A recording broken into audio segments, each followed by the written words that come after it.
وتەبێژانی ڕژیم سنوورەکانی دەرەوەی وڵات بە کەسانی ناڕازی و خوێندەوار نیشان دەدەن. ئەسەدوڵڵا بادامچیان دەبیر ئەوەڵی حیزبی متەئەلفەی ئیسلامی وێڕای ئاماژە بەوەی کە گەشتی ئێرشاد یاساییە بە ماڵپەڕی گۆستەرەش نیوزی وتووە ئەگەر دەتانەوێت گەشتی ئێرشاد نەبێ و بەڕووتی بگەڕێن بڕۆن بۆ ڕۆژاوە. کازم موسەوی جێگری بەرپرسی یەکەمی کۆمسیۆنی ئابووری مەجلسی شۆڕای ئیسلامی لا چاوپێکەوتنێکدا لەگەڵ سایتی دیدەبانی ئێران وتوێتی کەسانێکی کە بە شوێن مەیل و حەزی شەخسی خۆیانەوەن وڵاتەکانی تر هەن دەتوانن لە ئێران بڕۆن. ڕۆژنامەی ئارمانی ئەمڕۆ کە لە ئێران بڵاو دەبێتەوە لە بابەتێکی تۆیژینەوەدا لەم بارەوە دەڵێت کۆچی نوخبەکان یەکێکە لە موسیبەتەکانی ئەو وڵاتە کە ئەمڕۆ لەگەڵ کەمبوونی هێزی گەنج و بەرهەمهێنەر دەست و پەنجە نەرم دەکات.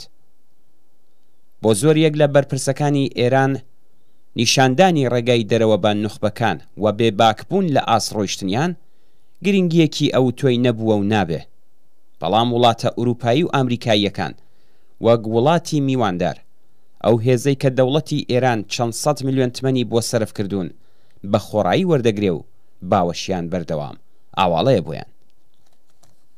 ئامادەکاری ئەم تۆژینەوەیە هەروەها دەڵێت لەوانەیە ئامارێکی ڕاست و دروست لە ژمارەی خوێندکاران، مامۆستای زانکۆکان، دکتۆر، مهندیس، شاعر، بیرمەند، فیلمساز، نووسەر، پیشەگەر، بازرگان و باقی ئەو چین و توێژانەی کە لە دەیەکانی ڕابردوودا ئێرانیان جێشتووە و لە وڵاتەکانی تر نیشتەجێ و سەرقاڵی کارکردن لەبەردەستان نەبێت، بەڵام ئەوە ڕاستیەکی حاشا هەڵنەگرە کە وڵاتی ئێمە بەهۆی کۆچکردنی ئەم کەسانەوە تووشی زیانێکی گەورە بووە.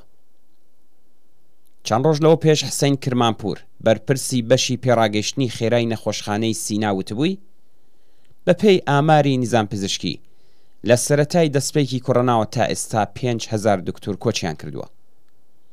بەپێی راپۆرتی ڕۆژنامەی دنیای ئێقتساد لە ماوەی 1 ساڵی ڕابردوودا 160 پسپۆری دڵ لە ئێران کۆچیان کردووە و هەر لەو ماوەیەشدا 30,000 کەس لە کادرەکانی بەشی دەرمانیش لە زانکۆ زانستیە پزیشکیەکان داواکاری تۆماری پێشینەیەکی باش بوون کە وڵاتی جێمەبەستیان عومان بووە. بەپێی راپۆرتی ئەو ڕۆژنامەیە لە ماوەی 4 ساڵی ڕابردوودا نزیکەی 16,000 پزیشکی گشتی وڵاتیان جێشتووە. ئەمە لە حاڵێکدا کە بە وتەی وەزارەتی بێهداشت ئێران لەگەڵ کەمبوونی 18,000 پزیشکی گشتی بەرەوڕوە. دەسەڵاتدارانی ئیسلامی و وتەبێژەکانی دەوڵەت ڕۆژ نییە کە ناڕازیان بۆ چوونە دەرەوە لە وڵات پانکێش نەکەن. لە ڕوانگەی ئەوانەوە هەر کەس و گروپێک کە لەگەڵ یاسا ئیسلامیەکانی ئەوان دژایەتی بکەن دەبێ یان ناچار بن سەر بۆ هەڵاواردن و بێڕێزی دانەوێنن ئەشکەنجە و زیندانی بکرێن وەیان وڵات بەجێبێڵن.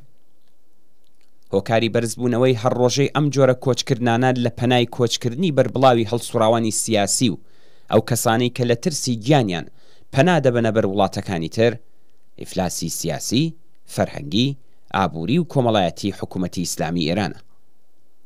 ئێستا کەمتر زانکۆیەک لە جیهاندا بوونی هەیە کە مامۆستایانی ئێرانی تێیاندا وانە نەڵێتەوە.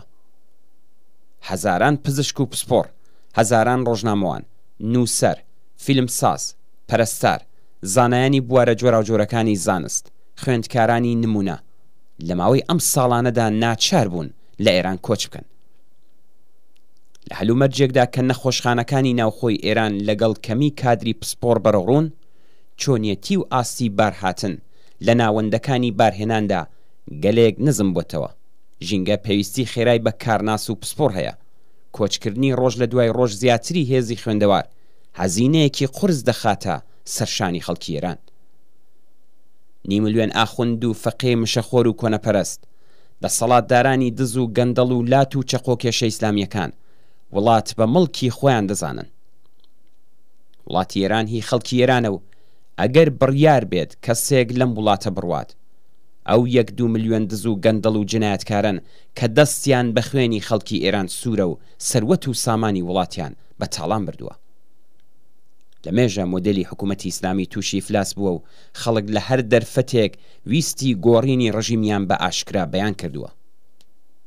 لە دوا ڕۆژی ڕووخانی ئەم حکوومەتە گەندەڵ و کۆنەپەرستەدا ملیۆنان کەس لەو کۆچبەرانەی کە بە هۆکاری سیاسی، ئابووری و کۆمەڵایەتی ناچار بە کۆچکردن بوون بە ئەزموونێکی زۆر و ئیمکاناتێکی بەربڵاو کە بەدەستیان هێناوە دەتوانن لەسەر سەر لە نوێ ئاوەدانکردنەوە و بنیادنانەوەی نظامێکی ئازاد و یەکسان و خۆشبژێوی داهاتوودا دەوری کاریگەر و بەرچاو ببین.